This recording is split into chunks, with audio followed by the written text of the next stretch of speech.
As you close your eyes in the silence of the night, we slowly make our way towards the soft, warm soil of Mesopotamia, to the lands where history, words, order, and also silence began. This fertile region between the Tigris and Euphrates rivers, like many firsts, was also the birthplace of the first written laws. But the pains of this birth were more ordinary than you might imagine. There were no great wars, no epic moments of decision. Everything began with water overflowing from a simple field, a debt unpaid on time, or a lost sheep. Thousands of years ago, as the first rays of day still seeped through heaps of mud, there were scribes waking up on the edges of cities. Their hands were mixed with clay. With small reed pens, they left marks on clay tablets. These marks were the first examples of what we call cuneiform today. However, at that time, no one called them laws or legal codes. They were merely a record of an event, perhaps the amount of a debt or the details of a transaction. But every word written was a reflection of the desire to resolve a small disorder within society. Life in that period was very simple, yet also very fragile. People sowed their fields, grazed their animals, and sent goods to distant markets with caravans. But things didn't always go smoothly. Sometimes a farmer's irrigation water would overflow into his neighbor's field. Sometimes a merchant wouldn't pay for goods received, and sometimes an animal would go missing or be stolen. Such situations would create minor disputes among people, but these disputes sometimes escalated into intertribal conflicts. It was at this point that the elders of society felt the need to find a solution. Initially, these solutions were oral. Each incident would be narrated before tribal elders or priests, and then it would form a precedent for similar situations. Over time, decisions made for similar events began to accumulate. Memory could no longer carry everything. That's why some began to write these decisions on clay. The purpose was to remember how to proceed if the same thing happened again in the future. Therefore, the first writings were not actually laws, but rather examples written to support a kind of collective memory. For example, one tablet read, "If a man demolishes another man's wall, he shall give him 3 silver shekels." This was not a rule, but the outcome of a previously experienced event. But this outcome formed a basis for similar situations. Another tablet stated, "If a slave escapes from his master's house, and another person hides him, the person who hid him shall be whipped." Again, it was the outcome of an event. However, these outcomes gradually began to form the foundation of society. As these records increased over time, the tablets stored in the walls of temples and palaces began to pile up. Scribes became not just recorders, but also interpreters. Some scribes started writing more detailed narratives. Who, when, where, and how acted. What was the outcome? As these details came together, the behavioral map of society slowly took shape. Temples in those days were not just places of worship. They were also archives. And these archives stored the most important records of society. Land agreements, debt notes, marriage contracts, all were stored in rooms located in the shadows of these sacred places. Temple priests oversaw these documents, interpreted them when necessary, and even had them rewritten. This meant that there was a subtle but effective link between sacredness and governance. In the place where writing was born, the foundations of order were quietly laid. But not everything ended in the temples. With the growth of cities, trade also began to increase. A caravan starting from Ur would extend to Sippar, then to Larsa and Fins, ally to Babylon. This intercity trade brought with it different customs, cultural norms, and naturally, different understandings of right. A behavior accepted in one city could cause problems in another. This led to a need for a more comprehensive and universal order. And at this very point, it was no longer possible to rely solely on examples. Oral memory was insufficient, and records were scattered. Society sought a more systematic and holistic set of rules. But how would these rules be determined? Who would write them? And more importantly, whose interests would they serve? Many historians say that the first written laws began with Hammurabi, but in reality, this process started centuries before Hammurabi. The written form of laws was the result of a long social evolution. Hammurabi was merely the king who systematized this process, carving it onto a single stone stele. But every article carved onto that stele was the accumulation of hundreds of previously experienced events, countless tablets, much tears and conflict. And at this point, a question arises in our minds. Were the first written laws truly a guarantee of justice, or a tool to maintain the order of the powerful?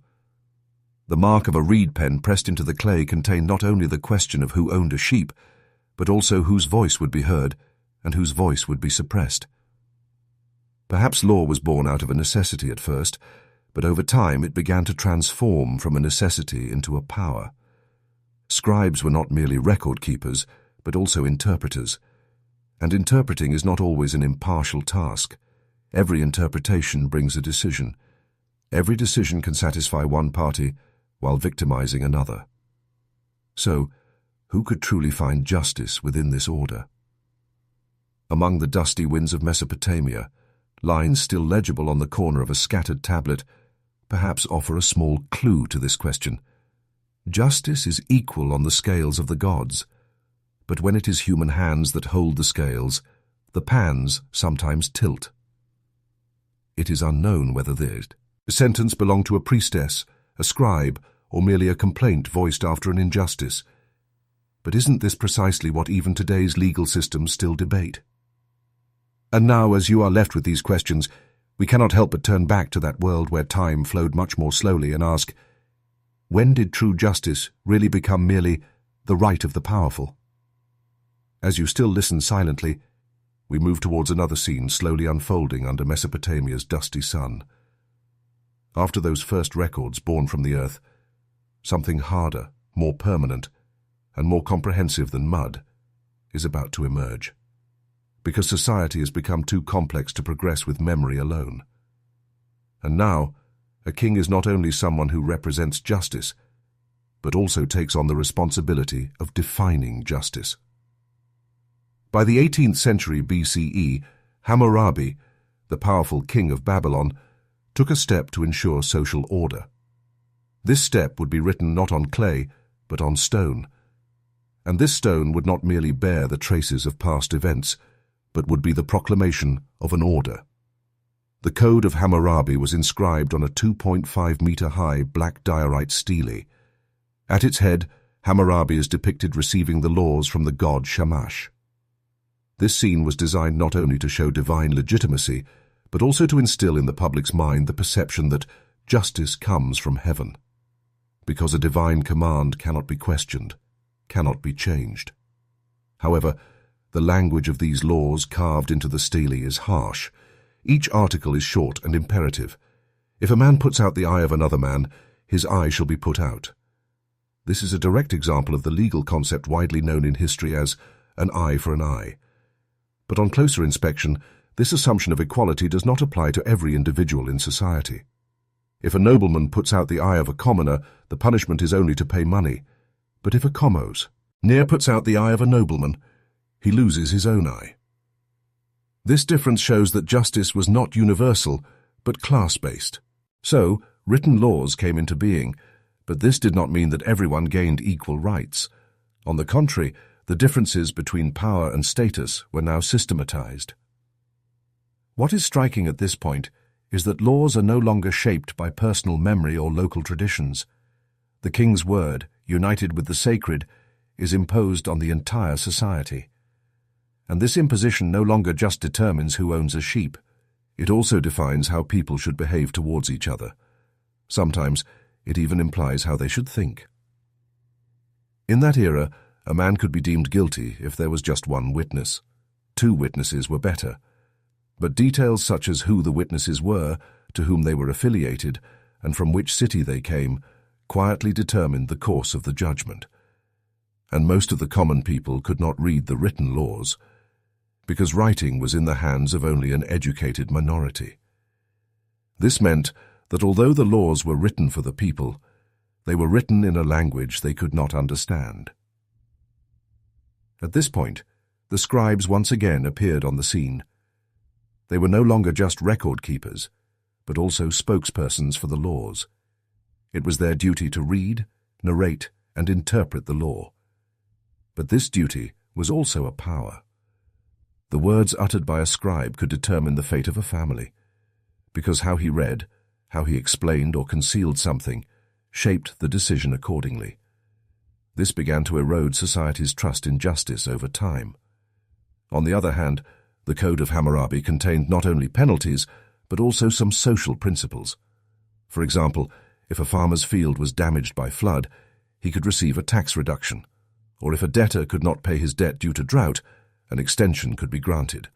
Such articles were intended to increase the king's legitimacy over the people. Yet the question of for whom and to what extent these practices were valid always remained ambiguous. The king not only administered justice but also displayed it. Stelae were erected in city squares. Even if they couldn't read what was written on them, the people knew of their existence. For them, these stones symbolized the king's power and his connection to the heavens.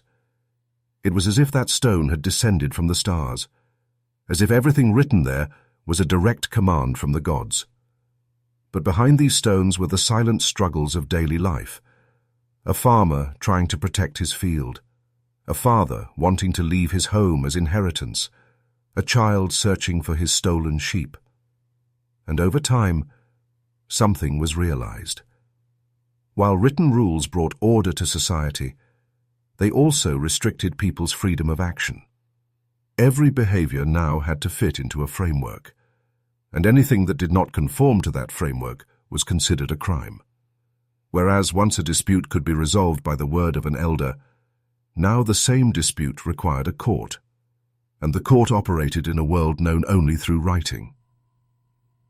With this transformation, law became detached from personal conscience and embedded within the system. People no longer determined right and wrong based on their own feelings, but according to the articles written on tablets. But no one saw the hand that wrote those tablets, because the king was now the representative of an invisible law, and the more abstract the represented thing, the more powerful it was. So, did this situation relieve the people? In a sense, yes, because now everyone knew what constituted a crime, but at the same time, no, because in a system where not everyone, especially ordinary people, had the knowledge or power to defend themselves, written laws could become more of a tool of fear. Kings who followed Hammurabi tried to continue his legacy.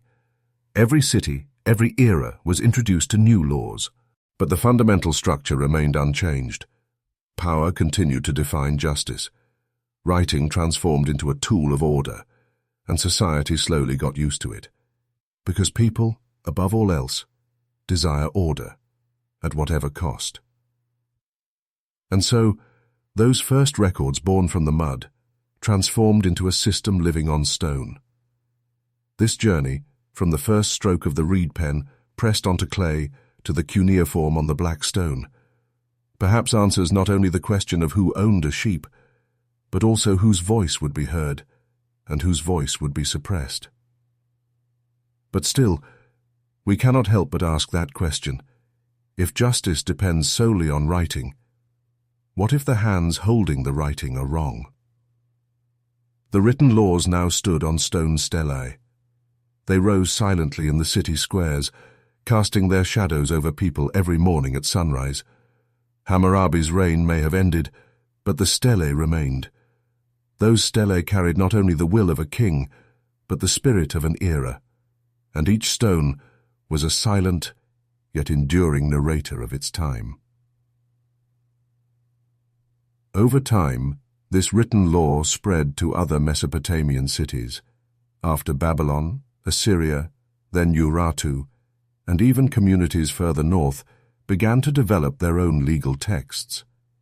Each created its own version of justice, shaped according to its own understanding. But one thing remained constant.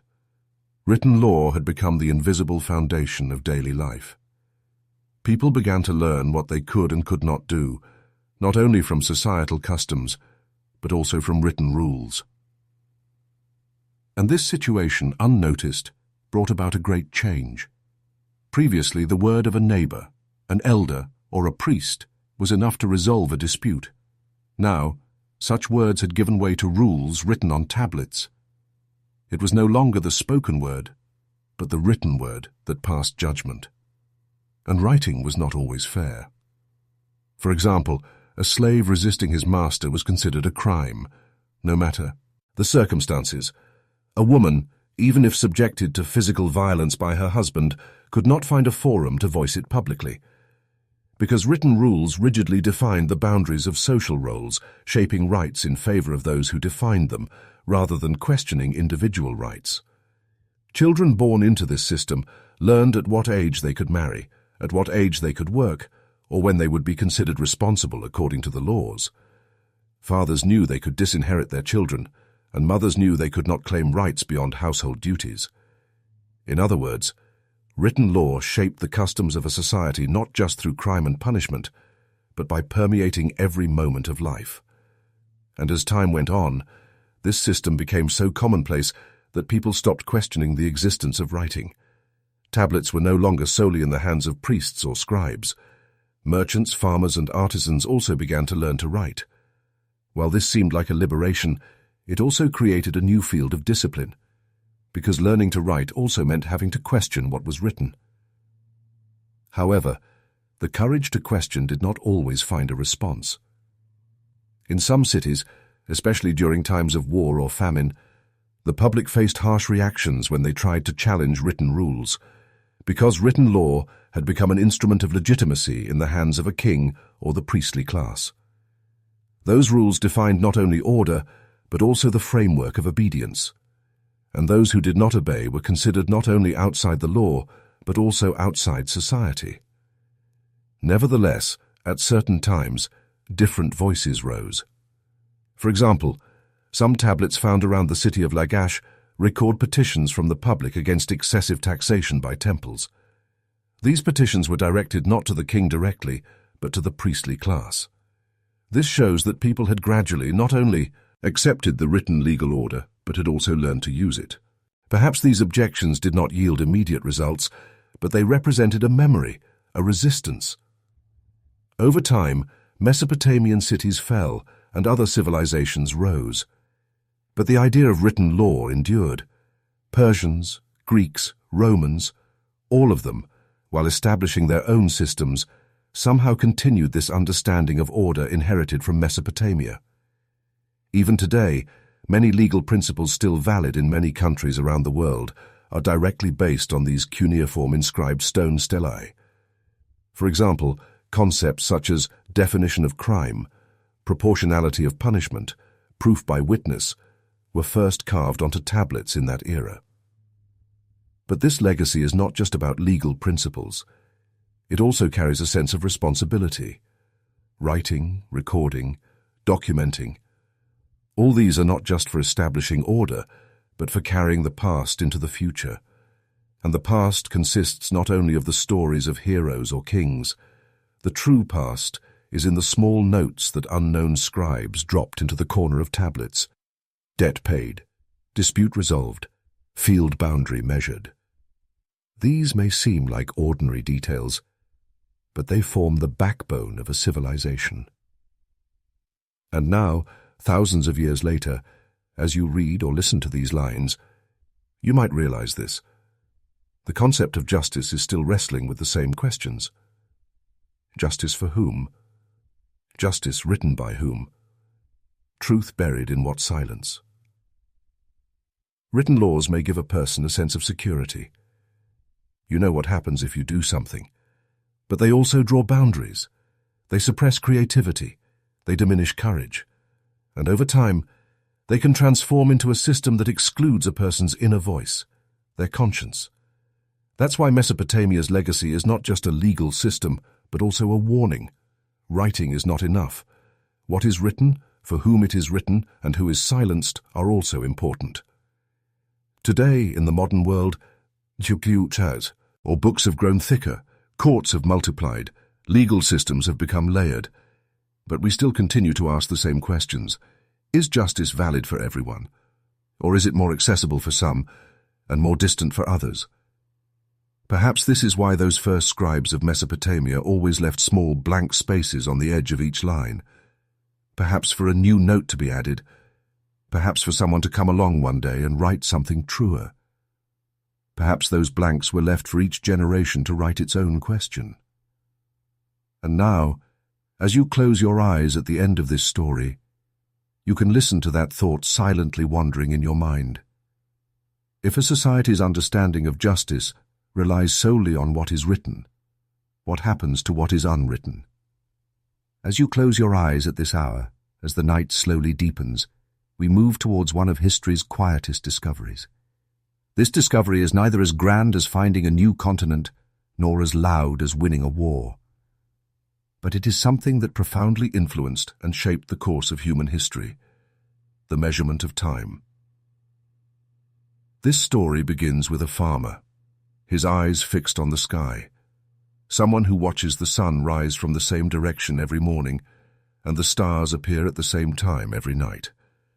For him, the sky is not just a distant landscape, but a clock that dictates the rhythm of life. Because when to plant, when to harvest, when to irrigate is all tied to the order in the sky. The rising of the sun, the phases of the moon, and the positions of the stars are essential for his survival. And one day, it is thought that this order must be followed not just by observation, but by calculation. That day, time is first desired to be brought into a system. In Mesopotamia, time was initially linked only to agriculture. When would the waters flood? In which month would it rain? When would drought come? To find the answers to these questions, people looked to the sky. And over time, it was noticed that certain stars appeared at certain times. The moon waxed and waned in specific ways, and the sun rose and set at particular points. These cycles began to be recorded. At first, they were just observations. But then these observations became regular. And finally, something was born: the calendar. The first Mesopotamian calendars were based on the phases of the moon. This was because the moon was the most visible and changeable entity in the sky. New moon, crescent, full moon. Each was a natural sign that time was passing. With these signs, months were created. A month was approximately 29 or 30 days. When 12 months came together, a year was formed. But there was a problem here. The lunar calendar and the solar year did not perfectly align. While the lunar calendar lasted 354 days, the solar year was approximately 365 days. This difference eventually caused the seasons to shift. Planting time began to fall in winter, harvest time in spring. This discrepancy began to trouble the Mesopotamian priests. They were responsible for managing not only religious ceremonies, but also agricultural and social order. And this order depended on the calendar functioning correctly. If the calendar shifted, festivals would be held at the wrong time, irrigation would be delayed, and harvests would rot. For this reason, a special month called the intercalary month was added. Approximately every 3 years, an extra month was added to the calendar to realign the seasons with the calendar. This was one of the first steps to show that time could be controlled not only by nature, but also by human intervention. But over time, this system became even more complex, because now, not just agriculture, but also taxes, debts, agreements, and cores. Dates were determined according to the calendar. If a debt was to be paid at the next full moon, it was necessary to know exactly when that full moon would occur. Similarly, if a court was to be held on the 3rd day of the 5th month, that day had to mean the same thing for everyone. The calendar was no longer indispensable only for farmers, but also for merchants, administrators, and scribes. With this development, time, for the first time, ceased to be merely a concept and became a tool. Time was now something measurable, calculable, and plannable. And this also meant that time could be controlled. Whoever could measure time also determined the order. At this point, the role of the priests once again came to the fore. From observation posts set up on top of the temples, stars were watched, moon phases were noted, and the sun's movements in the sky were recorded. At the beginning of each month, the priests would announce which days were sacred and which days should not be worked. Some days were considered unlucky, while others were fertile. Thus, time became not only a physical measurement, but also a spiritual guide. But there was a striking point here. The measurement of time had begun to limit people instead of liberating them, because everything now had a time. When to sow the seed, when to pay the debt, when to go to the temple were all set. And this certainty was also a necessity. Time was now a framework.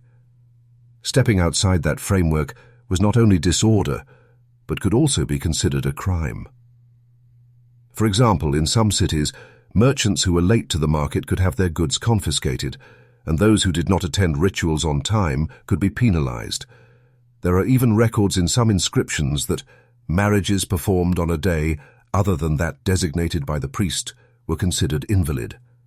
In other words, the calendar guided not only time but also behavior, and every behavior that fell outside of time risked being pushed out of society.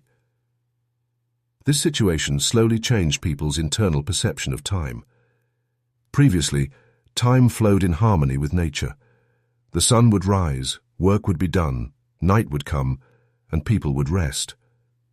But now, time was divided into days, hours, and moments. And this division made human life more calculated, but also more restricted. So, how did people react to this situation? Did a questioning begin as this order, which they initially accepted, gradually shaped every aspect of their lives? Or did learning the calendar and planning time give people a kind of security? Perhaps both. For some, the calendar was a helper that brought order to the chaos of life. For others, it was an invisible chain. And how this chain was used depended on who controlled it. In Mesopotamia, time was observed not from the eyes of ordinary people, but from the towers of temples. Thus, those who defined time were also those who shaped society. Just as with written law, the calendar was used to establish order, not equality. And this order did not always have to be fair. However, for a farmer, time is merely the cycle of seasons. In a mother's eyes, time is the growth of her child. In an elderly person's mind, time is the slowly diminishing sounds. But for a ruler, time is a calculable resource, a pliable tool. And it is here that we see the bond between time and nature beginning to break. Because time is no longer measured from the sky, but from a ruler. While all this was happening, people never stopped looking at the sky. They still watched the moon turn crescent, the orbits of the stars, because there is a feeling that lies beyond every ruler, a time that doesn't fit into the calendar. Perhaps that's why, in the corners of the oldest calendar tablets, there are always small blank spaces. Perhaps to remind us of a fire, or forgotten day, or a moment that needs to be added. But still, we cannot help but ask, is time more valuable when it is measured or when it is felt?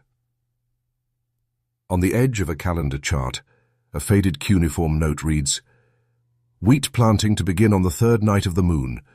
Priests will pray at the first light of dawn."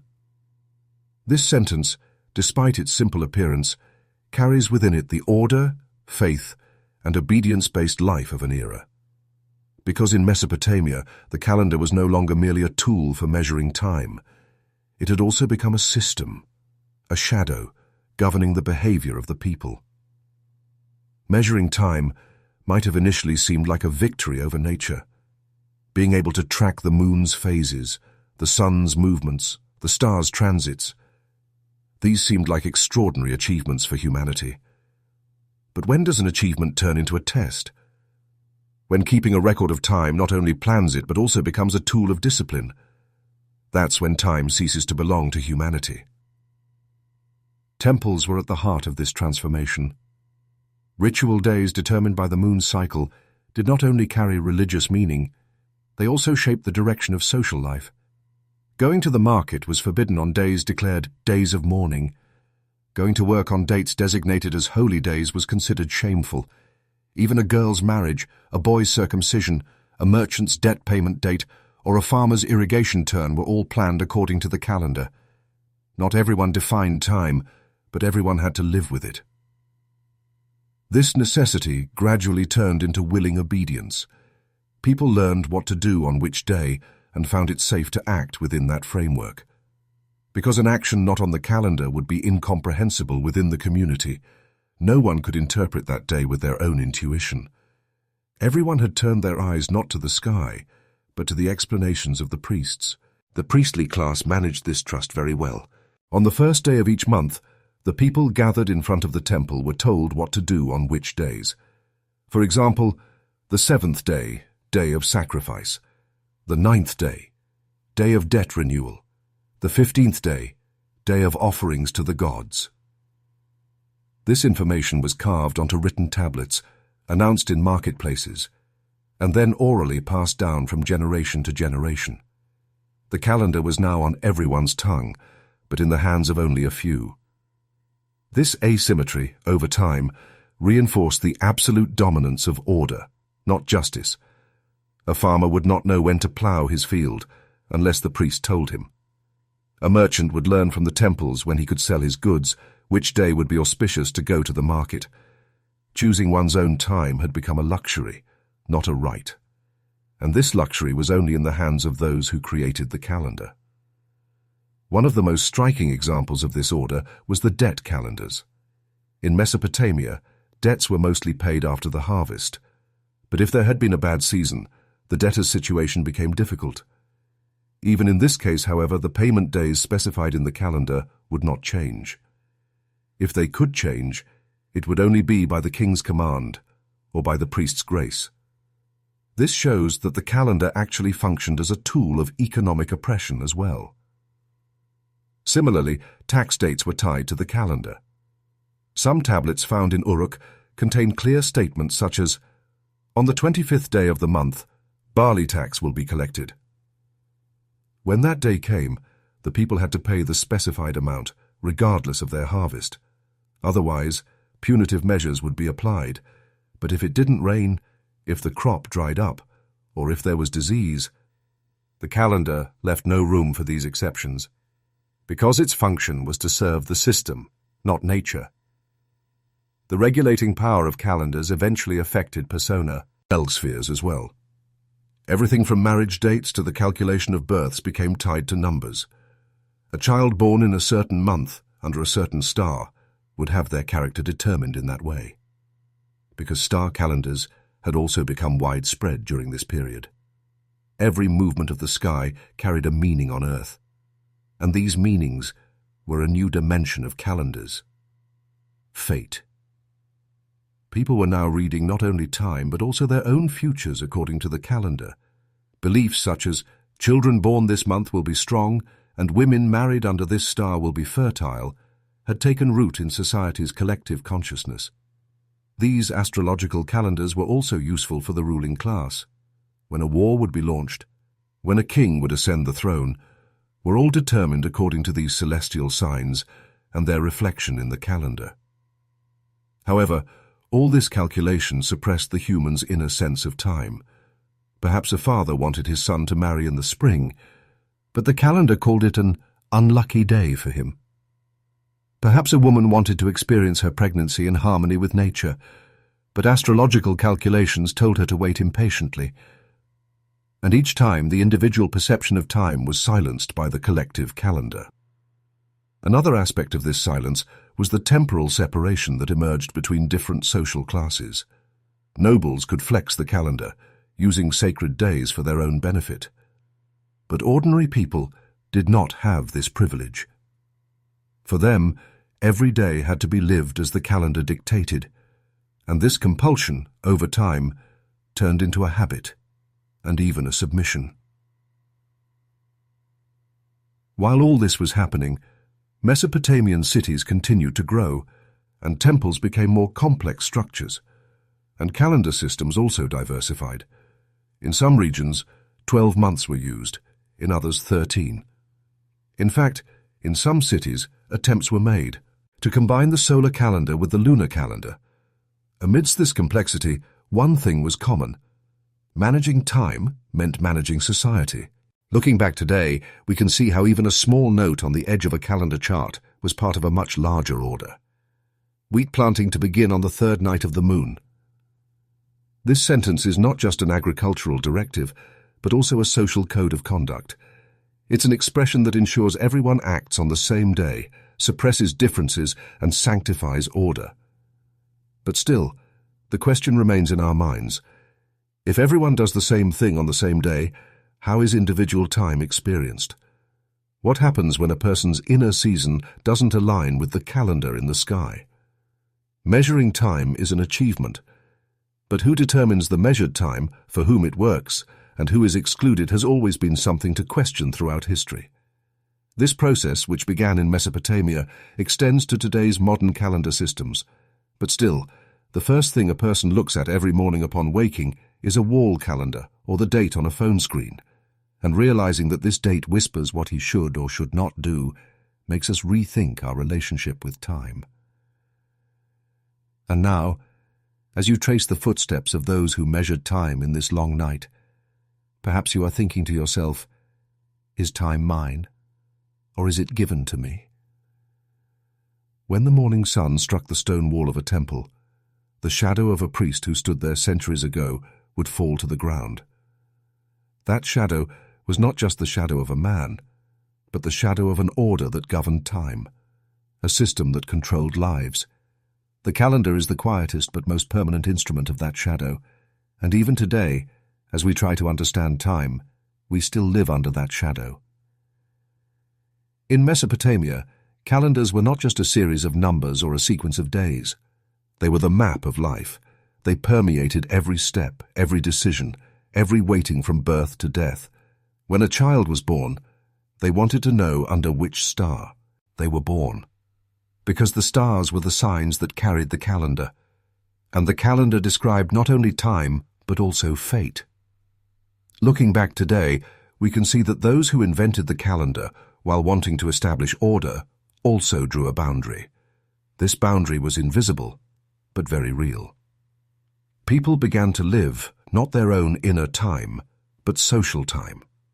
As the things everyone did on the same day increased, differences shrank, became silent, turned inward. The individual became part of a routine. They learned that they could be ostracized if they did not adhere to a timetable, and mostly for this reason, they chose to conform. But when did this conformity turn into a silence? In the days when a woman remembered her birthday only by the calendar, a farmer looked only at the debt calendar, a child's school start date was calculated only by the academic year.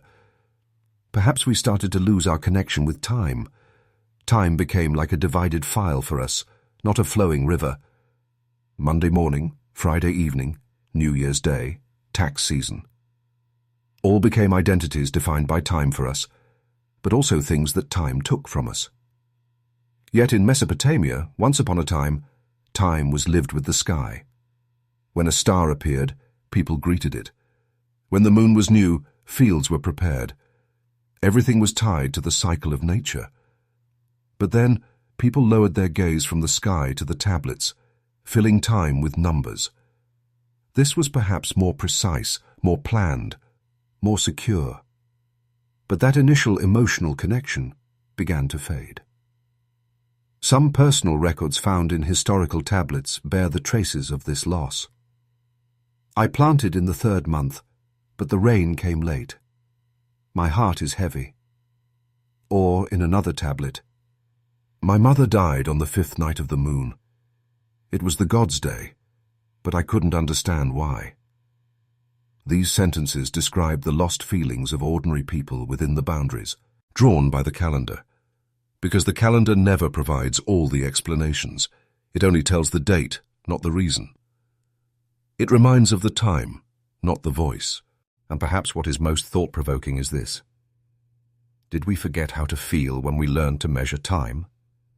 The digital calendars we look at on phone screens today may resemble the stone stelae of the past. Each is silent, but reminds us of something. You have an appointment. Meeting at 10 o'clock. Tax deadline today. All of these remind us that time flows in an orderly fashion. But sometimes, another time flows within us. Whatever you feel when you wake up, that is your inner clock. In Mesopotamia, they called this clock the rhythm of the sky. Now the sound of that rhythm seems lost among the calendars. But calendars are not bad. They are helpers of our memory. They help us plan, remember, and manage life. However, like all help, when it goes too far, it can turn into a tool of control. In Mesopotamia, when this boundary was first crossed, time began to serve power, not the sky. And this leaves us with an important question. Whoever manages the calendar, do they also manage life? If we consider history, the answer to this question seems to be yes. Priests, rulers, kings, whoever measured time also directed society. But now, perhaps time can be our quietest area of resistance. Because people still don't look at the calendar in some moments. They can forget the time during an evening spent with a loved one. They may not know what day it is when they see a child's first step. And in those moments, time once again belongs to humanity. Mesopotamia's first calendar was written on clay. When it dried, it turned to stone. And perhaps that was the most enduring thing. But the time that forms in your mind is still fluid. It may be etched not on a tablet, but on a glance you remember, the scent of a season, the silence of a morning. And this time is the unwritten but felt time. As the night deepens amidst all these silent thoughts, perhaps you can now see time not just as a ruler, but as a bond established between the sky and humanity, almost forgotten, yet still felt. And now, you can be left alone with this thought echoing in your mind. If measuring time means controlling life, could feeling time be the first step towards freedom? As you listen to the silence of the night, you can imagine a single drop falling. That drop might not be from a roof, but onto the plains of Mesopotamia between the Tigris and Euphrates thousands of years ago. Where that drop falls, a life begins. Life in Mesopotamia was written with water, read with water, and perished with water. And this is why one of the greatest legacies this civilization left behind is neither writing nor law. The most lasting trace is one that silently stretches across a dried-up canal bed, the trace of water. Now, as you close your eyes, perhaps you see those lands scorched under the sun. The horizon is flat, there is no shade, the wind is dry. But that nakedness is deceiving, because right beneath it lies one of the world's first great engineering projects, irrigation canals. Those structures, dug by human hands, directed by stone, and over time, transformed into the skeleton of cities. Thanks to them, the land flourished. And when the land flourished, people decided to settle down. But this decision was not made easily. The first communities were nomadic. They went where the water was. When a river flooded, when a lake dried up, people would pack their belongings and move elsewhere. Until someone thought, what if we directed the water ourselves? That thought was the true beginning of Mesopotamia, because in these lands there was no gold or silver. But he who controlled the water controlled life, and this control over time became a form of power. The first irrigation canals were not large structures. They were just small ditches. A branch separated from a river would wiggle and its way between a few fields. But each year, this ditch would lengthen a little more, widen a little more. And each year more people would want to use this water. One more field, one more village, one more need. Water had begun to move not only by nature's will, but also by human decision. At this point, a small but profound problem arose. Water justice. Water would reach the field at the very beginning of a canal early and in abundance. But for those approaching the end of the canal, the water would slow, sometimes not reaching them at all. And this sparked the first conflicts. because everyone was putting in the same effort but not receiving the same water. That's when the first agreements were made. Water would be distributed in turn. Each field would have its right, and no one could take extra. These decisions were written down, carved into stones, and perhaps the first common use protocol emerged this way. But this water order could not be maintained by writing alone, because sometimes a family would open the sluices without waiting their turn, diverting water to their own field. Sometimes a village would quietly divert the canal at night, leaving another village without water. These situations led to the birth of a new class, irrigation officials.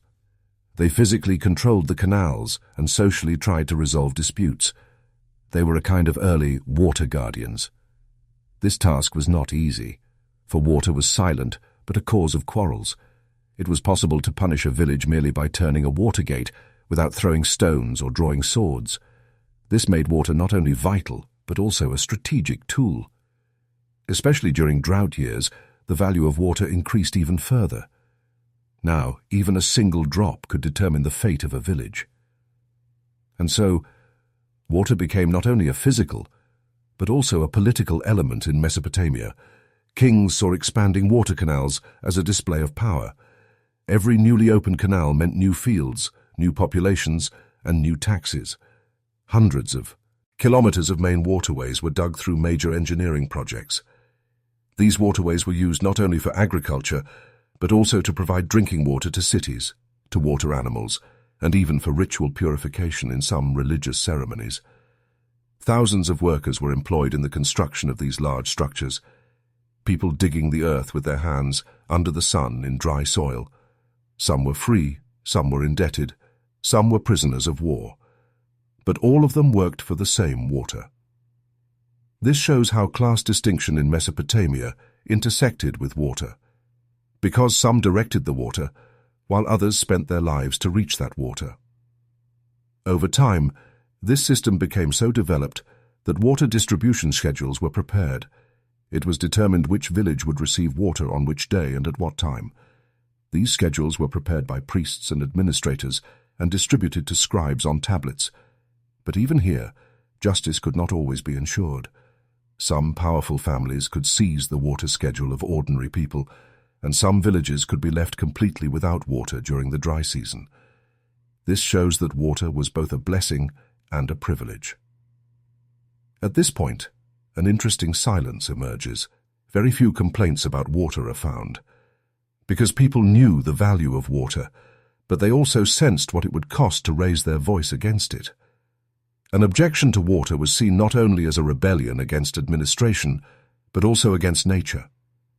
Therefore, many disputes were explained by technical reasons such as floods or clogged canals. Even if an injustice had occurred, people would not write it down explicitly. And this silence, over time, permeated the culture. Water was not spoken about, not written about, but everyone revolved around it. Even Mesopotamia's grandest temples were built along riverbanks. Rituals, rain pews, rayas, offerings left in the water, all were connected to water. But that connection was always silent, because no matter how much water flowed, it never shouted. This is why the words of an old man who once sat on the banks of the Tigris and watched the river flow still echo today. Water does not speak, but it knows everything. And now, as you get lost in these words, a question might slowly drift into your mind. If a civilization can be built with a drop, what happens when the direction of that drop changes? As one moves away from the riverbed, the sound of the soil changes. First, it is soft, wet. You sink into it when you step. Then it begins to crack. It hardens. A fine dust rises with the wind. This silent transition is actually the rhythm of life in Mesopotamia. If there is water, there is life. As the water recedes, that life first cracks, then forgets. But people did not forget. They didn't just dig canals to keep the water close. They also wove a culture. They established an order where irrigation nourished not only the land, but also society. And this order became so internalized over time that people began to determine not only the direction of the river, but also their own destiny according to that direction. Farmers would wake up at the first light of dawn. They had to reach the head of the canal before the sun rose, because if they missed their turn, their fields could go without water for days. That's why every village had an elder who knew the water schedule and managed the timing. He was consulted, his word was heeded. These individuals usually couldn't write, but they knew the sound of the water, the change in its flow, what the earth needed, and their knowledge was even more valid than official written records, because that knowledge had been acquired with water, by hand, by eye, over years. However, over time, these wise men began to be left alone. Because the administration began to see water not only as a necessity, but also as a tool of control. When, how, and to whom water would be given was now determined by the temples. And this order opened the door to not only an agricultural but also a social hierarchy. Whoever's field was closer, whoever's family was older, whoever's name was written in the temple registers, they had easier access to water. This situation became increasingly visible. In some villages, records showed that the same family's fields were given water early for several consecutive years. Other families consistently remained last in line. This was not just a matter of timing. Land irrigated early would be more fertile. Its harvest would be abundant. More produce meant more bargaining power and more opportunities to pay taxes. This, in turn, strengthened that family's ties with the rulers. And so, quietly, a class structure emerged. Those at the head of the water and those waiting at the end. This difference was not written, but it was felt in every glance. Every harvest season, every drought season, this difference became a little more pronounced. Over time, this class distinction was reflected in the belief system as well. In rituals performed in temples, nobles always took precedence in the front rows of those praying to water. The lower classes merely watched from afar. Sometimes when a priest would say, "The gods will send little water this year," this was not a prophecy, but meant that the rulers would distribute less water. But the people did not question it, because water was not just physical, it was sacred. There was a god of rivers and of canals, and to go against those gods was considered going against not only the rulers, but also the sacred. This made it easier for people to remain silent. Perhaps a farmer wanted to secretly divert water to his field at night, but he stopped right then. Because the alignment of the stars in the sky made that night unlucky. Or perhaps the priest's voice was still in his ear. "Water does not flow to those who do not know their right." This sentence was not a threat, but it was clear enough for everyone who heard it. And thus, this system woven around water began to shape society's behaviors, beliefs, and even its silence. People now adjusted not only when to speak, but also when to remain silent, according to water. Sentences found in some archive tablets clearly demonstrate this. When it was time for water, the father was at home but did not speak. The son went. He leaned against the temple wall, and the water opened. These lines narrate not only a ritual, but also a silent learning. New generations had learned to obey, to wait their turn, to remain silent even when they were right, because questioning water was equated with questioning the order. Despite this, like every system, this one too began to crack. Especially during long periods of drought, the patience of the people wore thin. Some villages began to build their own canals. Without entering the official queue, they tried to draw water from the river with ditches they dug with their own hands. These unofficial canals quickly multiplied, and the authorities reacted to this situation, because control over water was the foundation of authority, and authority was slipping away with the water. Several villages were punished for this reason. Their canals were shut down, their ditches filled.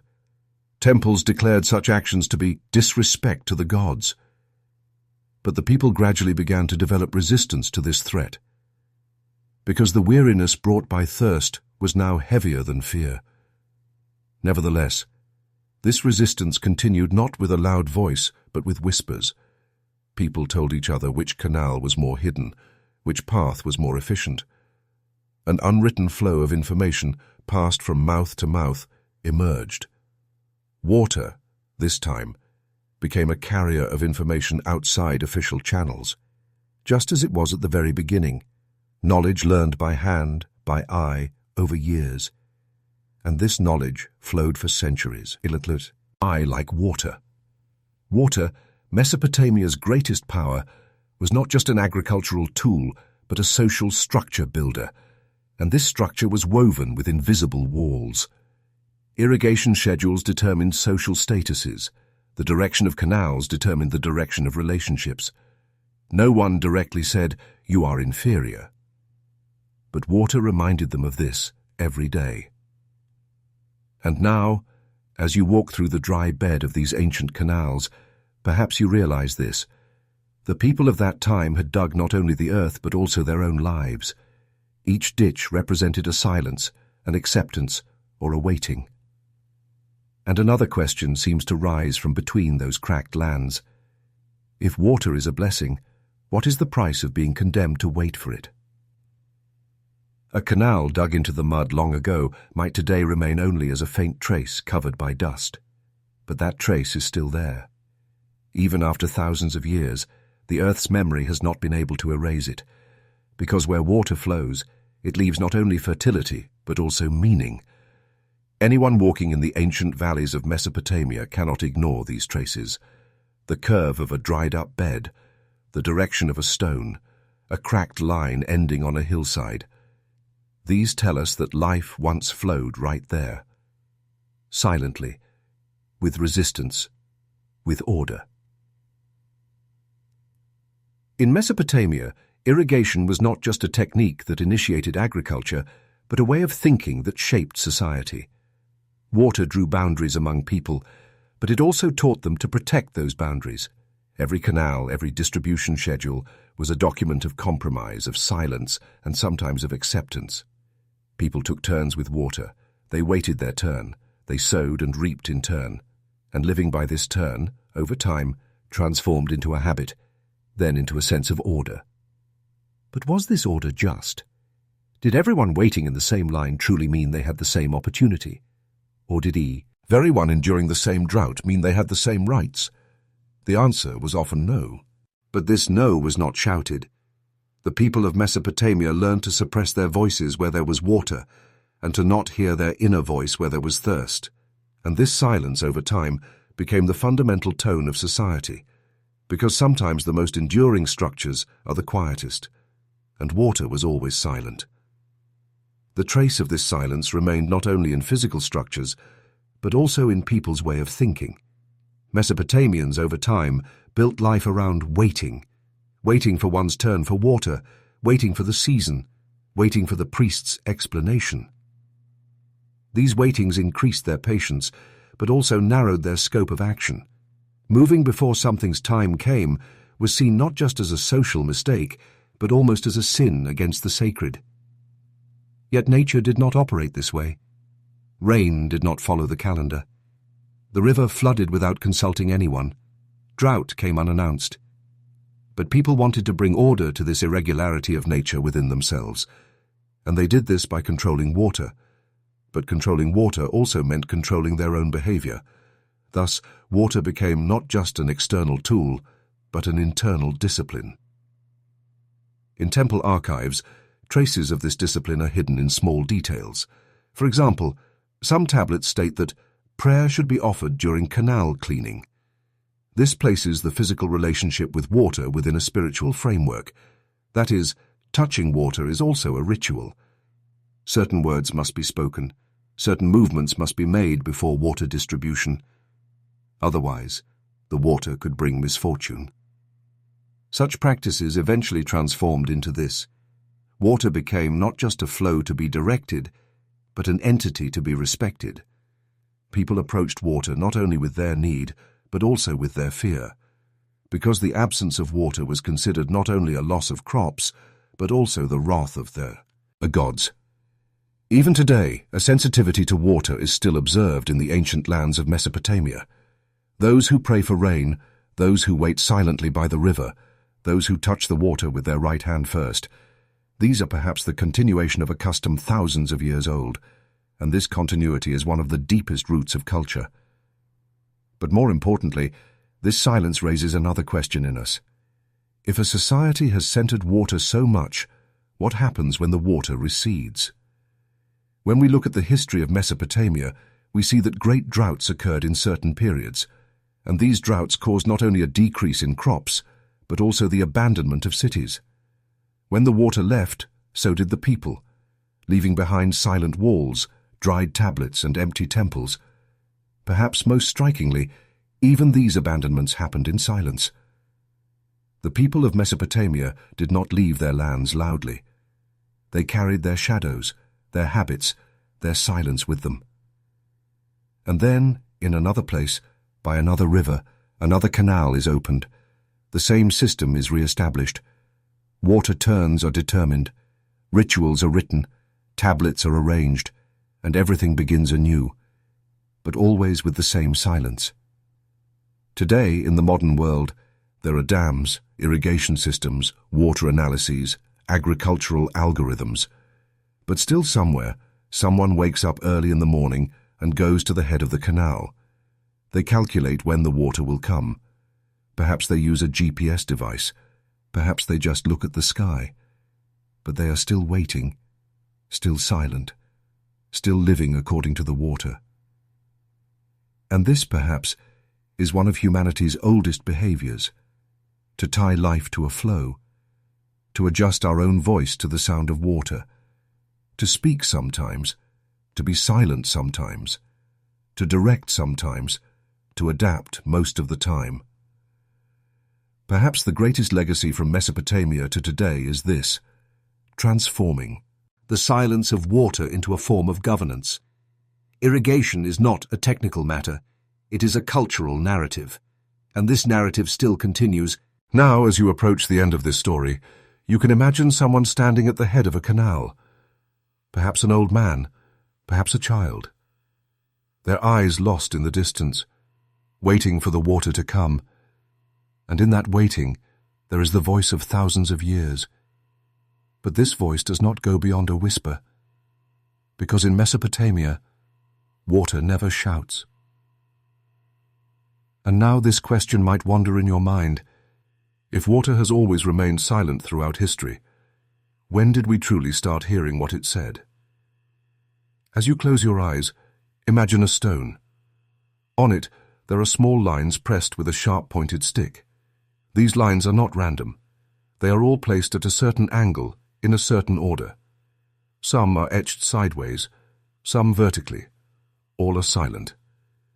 Because this stone does not speak. But for one who knows how to read, it has a voice whispering from thousands of years ago. That voice is the voice of cuneiform. In Mesopotamia, writing was born out of necessity. Not to tell stories, write poetry, or express emotions. The first lines were only for calculations like how much barley was taken, from whom it was taken, when it will be returned. Because as a community grew, remembering became insufficient. Memory errs, forgetfulness sets in, misunderstandings arise, and humans write on earth to remember. The first scribes took a reed and pressed it onto wet clay, not harshly, gently but distinctly. Each mark carried a meaning. 3 horizontal notches meant 3 sheep. A vertical notch meant day. This simple coding system gradually evolved into hundreds of symbols, and each symbol, while representing something, also became a carrier of information not to be forgotten. However, these writings were not for everyone. Those who could write were a small segment of society, usually priests, palace officials, or their children. Because learning to write required not only practice, vital skill, but also a long education. Each symbol had a shape, an order, a meaning, and errors were not tolerated. A wrongly written letter could lead to a debt being wrongly paid. Therefore, being a scribe demanded both skill and responsibility. A scribe would wake up early in the morning. He would work in small rooms set up in the shadow of the temple or palace. Before him, a wet clay tablet. In his hand, a sharpened reed. He was silent. Because writing was not like speaking. Writing was meaning within silence, and that meaning could only be deciphered by the right hands. The first writings were very simple. Barley received. To be returned in 5 days, sheep gave birth, to be offered at the new moon. But over time, people wanted to write not only goods but also moments. Sentences like, "The water receded early this year, fields remained unharvested," or "The king won the war for the 3rd time, a celebration was held in the temple," began to appear on tablets. Thus, writing began to carry not only records but also memory. And here something strange happened. Writing was more permanent than speech. Speech was forgotten, changed, misremembered. But what was written remained, and this permanence gave people almost a sense of immortality. Now, if someone died and their name was in the records, a part of them was considered to live on. A farmer would have it written down when he left his field to his son. A merchant would have it written down to document that he had paid his debt. A mother would record her maiden name, because writing existed so as not to be forgotten. Yet not everyone could be written about. Not every event could be recorded. What was to be written had to be important. But who decided what was important? The scribe? The priest? The king? The answer to this question became clear over time. The powerful choose what is written. And thus, writing became not only a record but also a filter. Hundreds of small stories passed by unwritten. A child's first step, a mother's tear, a slave's inner voice. These were not written because they were not considered important, and thus writing also became a tool of forgetting. On a tablet you only read, 5 sheep were received in the 7th month. But who carried those sheep? What was the weather like that day? How many times did the caravan stop on the way? These details are absent. The writing remains, but the details disappear. And that's why writing is powerful but incomplete. It is permanent but selective. This selectivity over time led people to develop a reverence for writing. What was written was believed, what was written was respected. Everything carved onto a tablet was accepted as if it had happened with God's permission. And this made writing not just a tool, but an authority. People bowed to the written word and did not question what was unwritten. And so writing became the rule-setter of silence. Yet some tried to break this silence. Some scribes jotted small notes on the edges of tablets. Sentences like, "It started to rain while this information was being written," or, "When the king's order came, the people were silent." These were not official records, but personal traces. And these traces whispered that writing could be the voice not only of the powerful, but also of the ordinary. These whispers were few, but they existed. And now, as you listen to these lines, perhaps this thought crosses your mind. If so many people lived about whom we know nothing today, were they forgotten simply because they were not written about? As a scribe placed his hand on the clay, he may not have been aware of it, but what he was doing was leaving a mark beyond time. That mark recorded not a debt, but an existence. Perhaps this was the oldest, simplest way of saying, "I was here." And in Mesopotamia, people clung to writing for precisely this reason, to not be forgotten, so that even if their voices weren't heard, their traces would remain. B. But still, a question remains to be asked. If writing only tells the story of the powerful, then who truly remained silent? A writing tablet was only a few centimeters thick. The indentations pressed into it left barely noticeable marks on the stone. But the impact of these marks was powerful enough to change time itself. Because in Mesopotamia, writing had become not just information, but also a tool of persuasion. And persuasion leaves its deepest traces when it is done in silence. As you close your eyes now, you can hear a priest climbing stone steps with heavy footsteps. In his hand, a tablet. On the tablet is a list of offerings made to the gods. It will be read at a specific hour of the night. A small group waits at the entrance of the temple. Some have bowed their heads, others have fixed their eyes on the sky.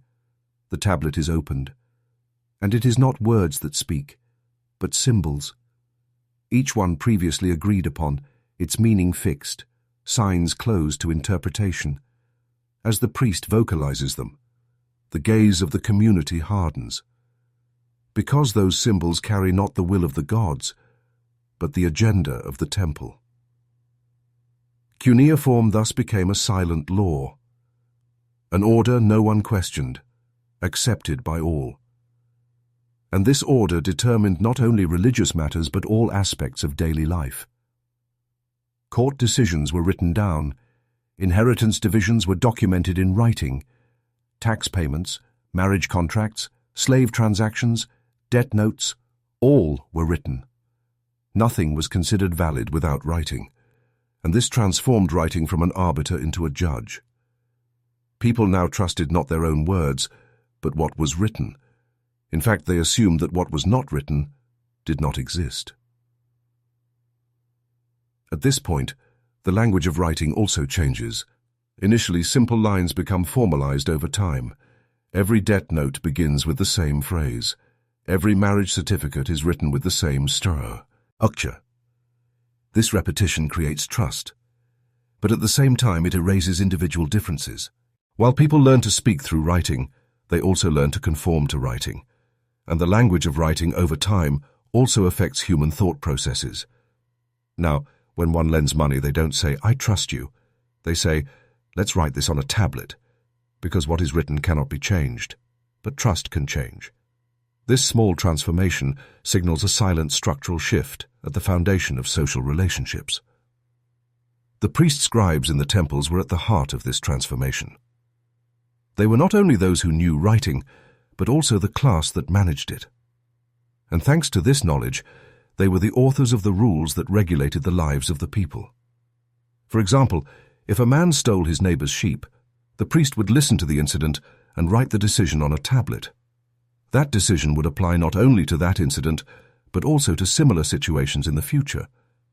Thus, writing became not only a record, but also law. Within this system, the authority of writing increased, but its accessibility also decreased, because writing was difficult. There were many symbols. Each had a different meaning, sound, and usage, and education took years. Therefore, scribes became a privileged class. They were the ones who stored, disseminated, and managed knowledge. And this knowledge was silently used when making decisions that affected the lives of ordinary people. For example, a widowed woman comes to the temple. She wants to transfer the field inherited from her husband to her son, but she cannot write. A scribe is called. What the woman says is translated into symbols. The woman doesn't understand, but she signs. Perhaps the scribe is transferring the field to someone else. The woman learns this years later, but it is already written, and what is written cannot be changed.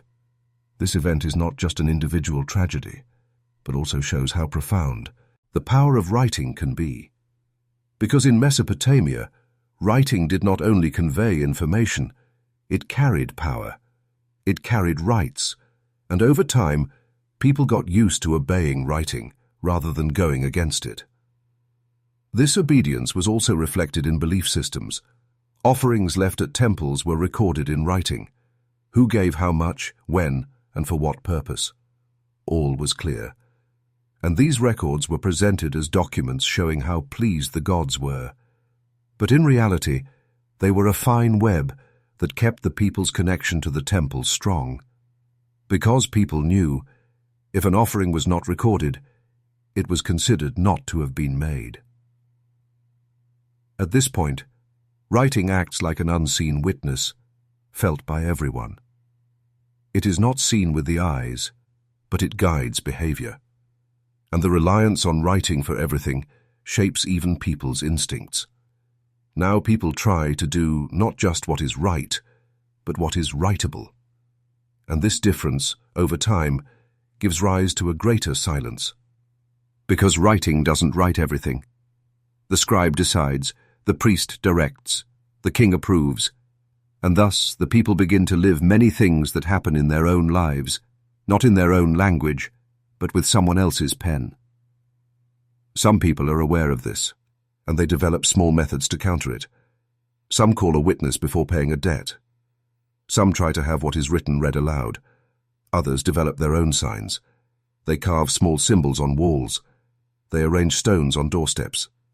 These signs have no official equivalent, but those who make them know, these are their own words. This silent resistance is not against writing, but against those who hold a monopoly over writing. Because when writing ceases to be a tool and becomes a weapon, people seek new ways. While all this was happening, hundreds of thousands of tablets began to accumulate in the cities of Mesopotamia. These were not just documents, but carriers of order. Tablet rooms were established in the temples of the cities, rows of dated stamped lines. Among them were written fates, recorded steps, forgotten lives. But perhaps the most interesting thing is this. Most of those tablets remained there, unread, because being written was already enough. Writing was no longer about speaking, but about existing. And now, as you wander within this wisdom, perhaps you are asking, if everything is put into writing, where do words go? In Mesopotamia, writing was powerful, but it was silent. It narrated what it saw and silenced what it didn't. And the biggest effect of this silencing was that the people gradually lost their own words. But still, some were looking for a way to write their own words. Perhaps it was a potter's son, perhaps a slave's wife, perhaps a child's dream. They could not be written, but they lived. And now this silence behind writing seems to whisper, where writing is powerful, how do those without a voice live? To walk in a room where clay tablets are lined up means to step on thousands of small scratches, on silent sentences written centuries ago, with every step. Those sentences now seem to belong to no one. They have no owners, no one to remember them. But they are still there, like stones whispering to themselves, silently but stubbornly. And in this silence you are left with a question: why does writing remain? In Mesopotamia, the answer to this question was given very early on. Writing remains because humans do not want to be forgotten. Writing remains because humans cannot accept that they lived without leaving a trace. And this is why hands touched clay, reed tips were pressed, lines were patiently arranged. Each was the equivalent of a voice, a moment, a wish. Perhaps it was as simple as 2 sacks of barley. But that sentence was someone's labor, and that labor should not be forgotten. That is why, in Mesopotamia, writing was used not only to govern, document, and to prohibit, but also to exist. Yet over time it was realized that writing does not record everything. It does not carry every voice, every tear, every silence, because writing only preserves what is chosen, and what is not chosen, like an unspoken sentence, slowly evaporates. Those who felt this most were those whose names were not written. Potters, carriers, water-carrying children, women ploughing fields. Their names did not appear on tablets. Only the goods they produced, the work they did, the debts they incurred were visible. But they also lived, and their lives were meaningful. But writing did not turn to them. It merely passed over them. Yet these people recorded their existence in other ways. Some carved a small symbol in the corner of a wall. Some gave their children the names of their ancestors. Some simply continued their daily work in silence. Because sometimes To exist was simply to continue. And no matter how powerful writing was, it could not erase the trace of what continued. Most of the Mesopotamian tablets found in modern archives today are debt records, court decisions, and religious texts, but some among them are different. A scribe's practice tablet, full of cuneiform signs that he hadn't yet drawn correctly. A line beginning, "My mother is sick," then left unfinished. A bird figure drawn next to a child's name. These are the silent faces behind the official face of writing. And perhaps that is the most real. Because those writings were not written to serve a purpose but to convey a feeling, and feeling often precedes the word. Today we write on phone screens. Thousands of words are sent, deleted, forgotten in seconds. But perhaps we are still writing with the same desire, not to be forgotten. When sending a message, taking a note, or jotting down lines in a diary, there's a hidden wish in every word. May someone read this one day and understand. And this wish hasn't changed from Mesopotamia to today. Only the material has changed, from mud to glass, from reed to keyboard. But the silent power of writing is still with us. It still chooses. It still excludes. It still guides. While the most shared posts on social media become visible, the deepest thoughts remain silent in a notebook. And this selectivity, sometimes without us even realizing it, shapes us. Today, something being written still gives it power. An unwritten word is forgotten. An unwritten memory is lost. And while we try to record everything, perhaps we forget what matters most: the emotions that writing cannot carry. In Mesopotamia, this contradiction was experienced very early. Writing represented power, but not silence. That's why silence was hidden in the margins, between the lines, and in the blank spaces of the tablets. A scribe's fingerprint remained on the edge of dried clay. A child's handwriting was appended next to his mother's name. A farmer's wife. A nameless person who brought water every day put her own mark on a pot. And these too became part of the writing, but silent parts. And now, as you stand within all this past, perhaps you realize this. Writing does not tell everything, but what it does not tell is at least as important as what it does. Because the real story of history is often hidden between the lines, in the crack of a clay tablet, behind a missing word, in the blank space left by an unwritten sentence. Today, we continue to live with those blanks. Information is written, documents are prepared, records are kept. But people's inner voices often remain silent, and we are still searching. How can we hear this silence? Perhaps the answer lies in looking again, not only at what is written, but also at what is not written. And perhaps in the end this thought settles in your mind. If a word wants to live forever, it must first learn to hear the silence. As you close your eyes, you see a great city. Streets made of stone, temples rising by the river, houses plastered with mud, each one orderly, each one measured. From the outside, this city appears to be a place built by men, because their names are mentioned in the inscriptions. Their decisions are written on the tablets. Wars begin in their name.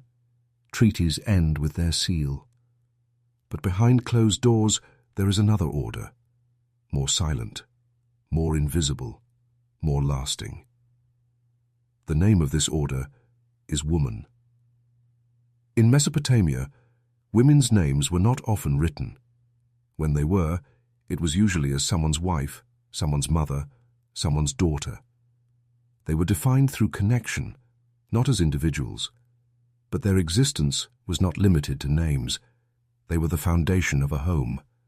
Without that foundation, neither the home nor the society could stand. The day would begin before dawn. The woman would be the first to wake. With her hands, She would spread ash under the tandoor oven, touch the flour sack, and check the dough that had been fermenting overnight. Bringing water was her job. Lighting the fire, waking the children, rolling out the dough. None of these would be written on the edge of a tablet, but they would be done again every morning. And this repetition would, over time, turn into knowledge. A silent wisdom passed down from generation to generation.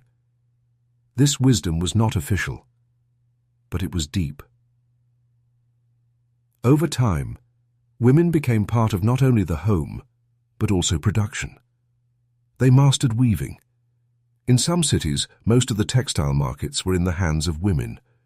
Simple looms in their hands, long threads on their laps, each one patiently crafted, for patience is their silent language. Some women worked in pottery, some brewed beer. In Mesopotamia, beer was considered a sacred drink, and its masters were often women. Some names appearing on beer tablets belonged to women, but these exceptions were like small lights shining in a vast silence. Generally, women were defined only within the home. There was no outside for them. They remained in the shadows, even in the fields, in the market, in the temple. But strangely, those in the shadows carried the heaviest burden. Because it was always they who raised the children, cared for the elderly, prepared food, and applied salves to the sick. These tasks were invisible, but their absence was immediately felt. When a woman fell ill, the rhythm of the house would be disrupted. Meals would be late, a child would cry, water would run low. This shows that a woman was not just a doer, but also a balancing force. When she quietly withdrew, order was disturbed. Even the architecture of houses was shaped according to women. Courtyard houses allowed for both privacy and production. The courtyard was also a small workshop. There, yarn was spun, vegetables were dried, and while children played, women kneaded and told stories. What was told was not written, but it was listened to, and sometimes these stories shaped a child's dream. Some women, however, were experts in healing. Their knowledge of plants was passed from mother to daughter. Which leaf reduces fever? Which herb eases childbirth? None of this was on tablets. But this knowledge saved lives in society's hardest times. Because what is official is not always what is most necessary. And yet these women were known not by their own names, but by the lives of others. A woman who cut her hair when her son did not return from war, a wife who covered her face in mud when her husband died, or an older sister who raised her siblings' children without ever marrying. Their stories were not told, but everyone knew, because the memory of society was preserved not only in writing, but also in testimony. A child would remember his mother's hands. A neighbor would describe the scent of a woman's cooking. These were unwritten but living records, silent but unshakable documents.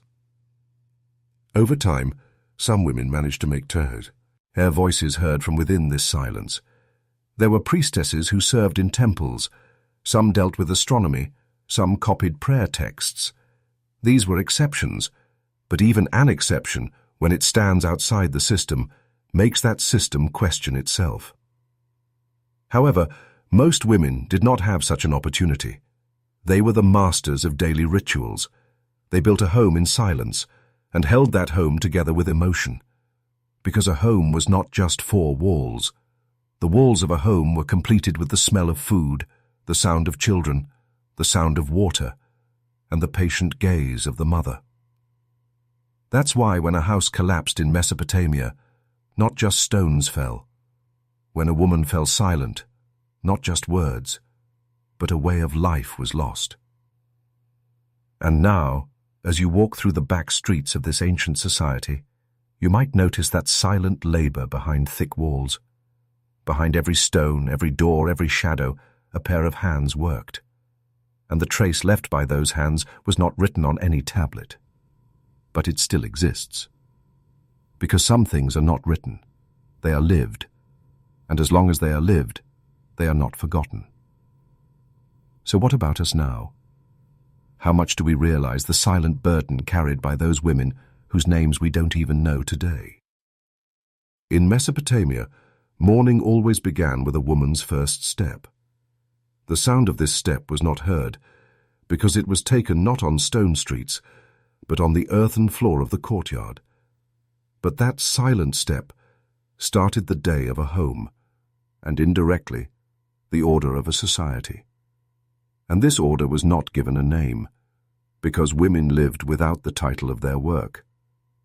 Household chores, production, childcare, elder care, weaving, brewing, cleaning, preparing, carrying, gathering, storing. These actions were not put into writing. Because the cuneiform writing of that period was used only for major decisions and loud commands, but behind every loud sound there was a whisper, and the owner of that whisper was, most often, a woman. Women were at the heart of Mesopotamian society, but they were not visible on the map. Their boundaries were drawn by walls. They could go to temples only on specific days, with specific rules. They could sell goods in the market, but had no say.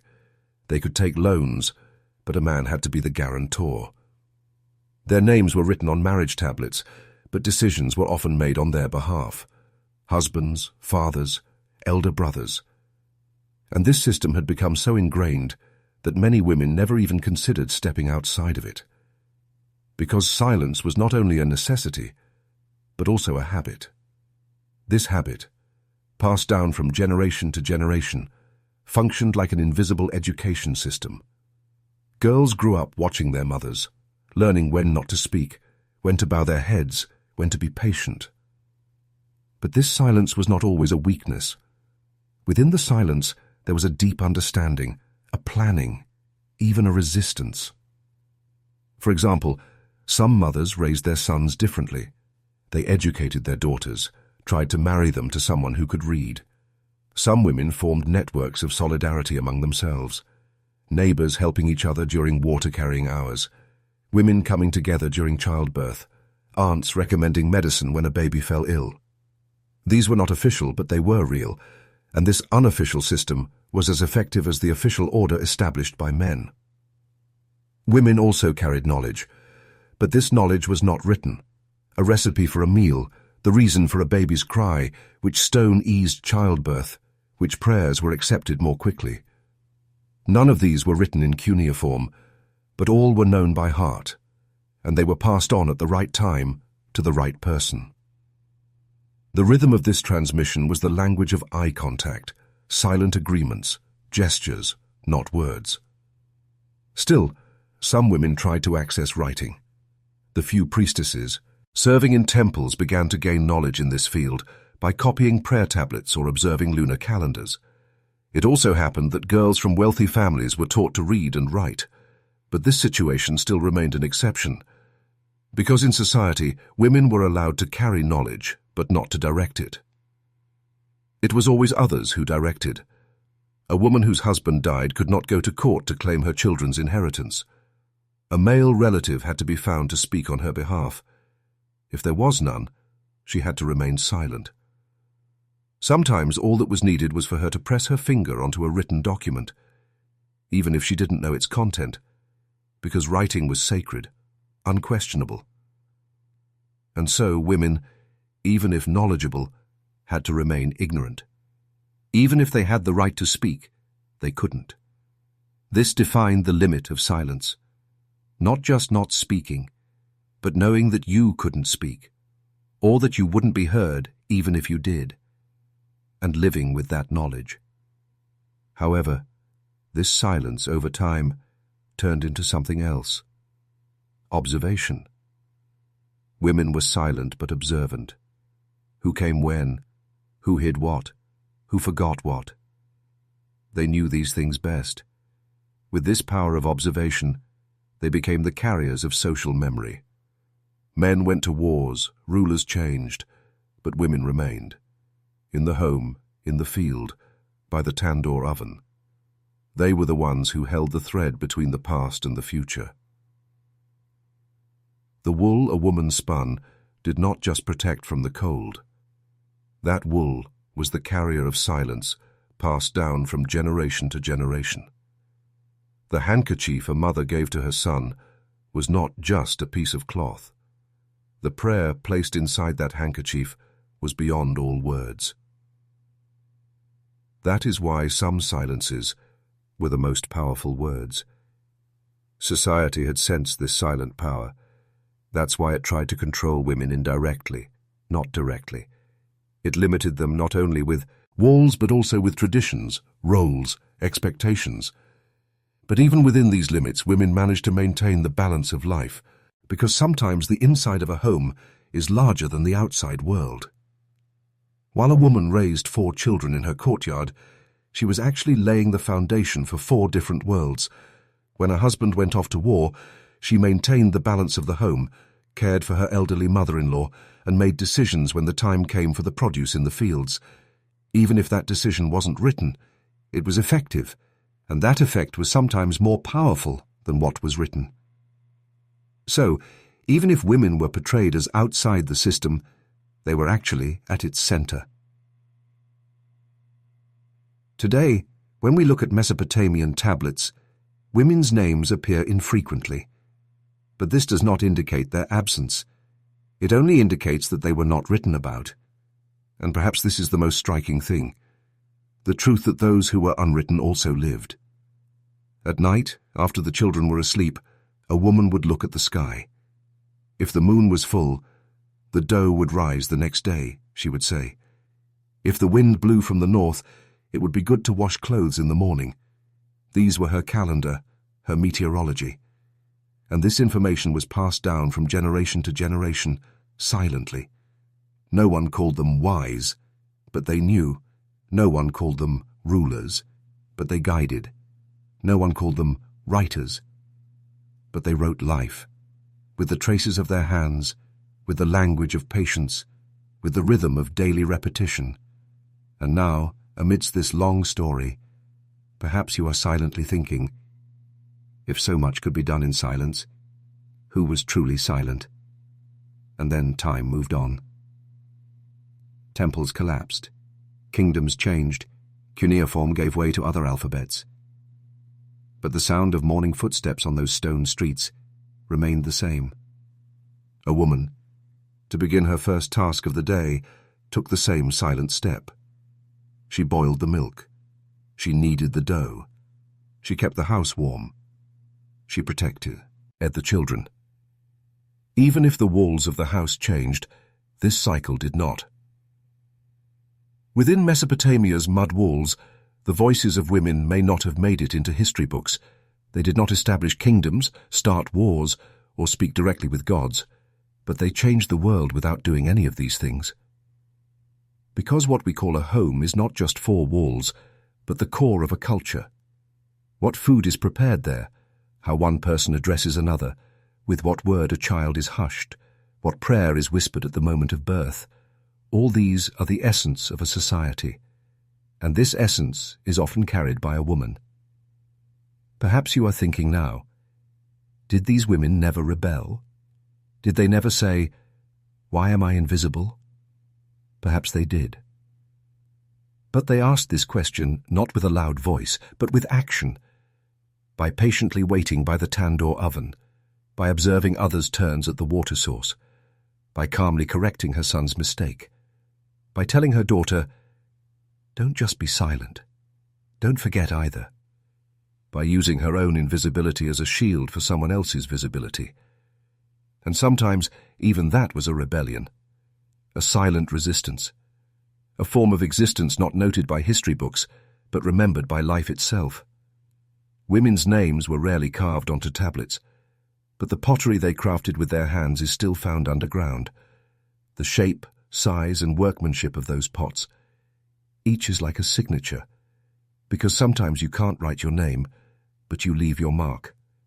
And the women of Mesopotamia did exactly that.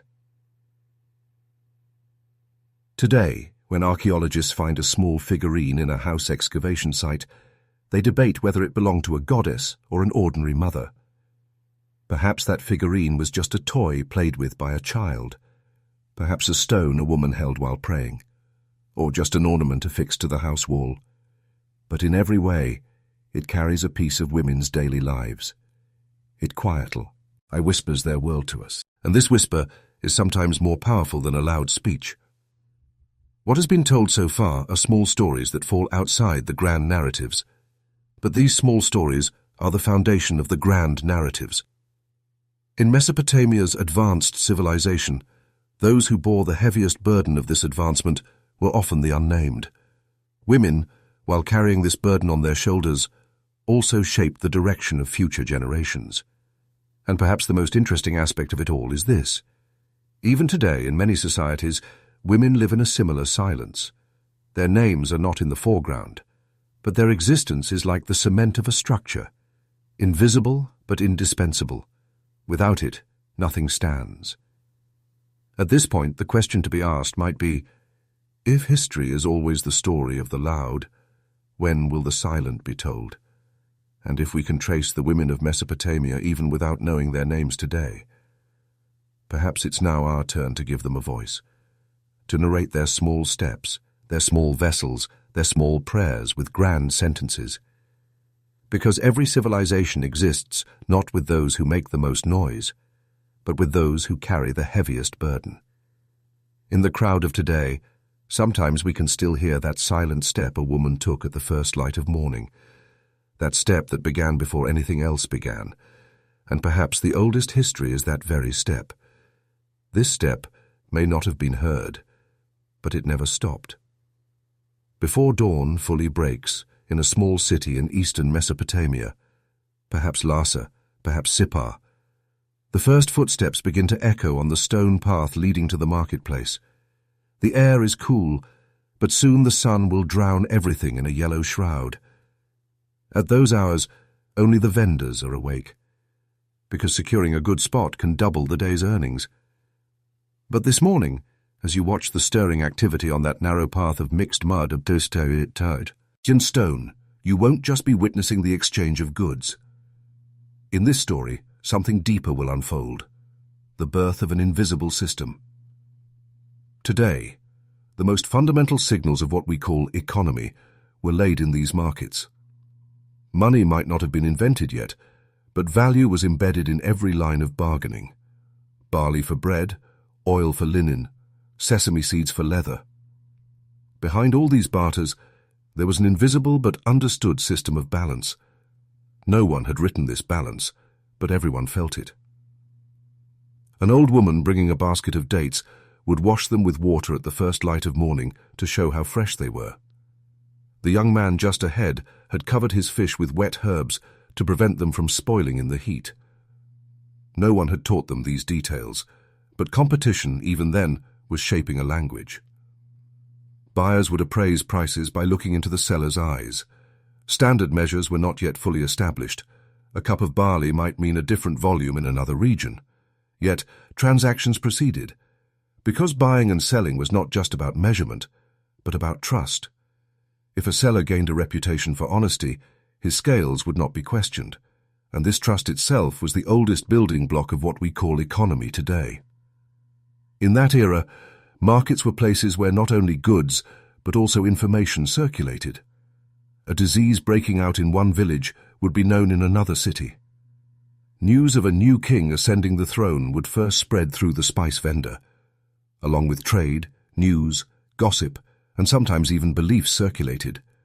And this circulation of information transformed marketplaces into not only economic, but also social and cultural hubs. These areas established an order outside the official structure. While kings issued commands in their palaces, entirely different rules operated in the markets. When a ruler tried to limit the price of a product, sellers would quietly begin to stop bringing that product to the market. This passive resistance was a sign of the system's self-balancing power. That's why in Mesopotamia, rulers preferred to make economic regulations indirectly rather than directly commanding them. For example, during periods of abundant produce, temples would purchase large quantities of those products, withdrawing them from the market. The aim was to protect the price. And thus, even the first traces of what we call central bank intervention today were formed. Temples also provided credit, kept debt records, and took collateral. A farmer could borrow barley for the current year by showing his future harvest as collateral. If the harvest was poor, he couldn't repay his debt.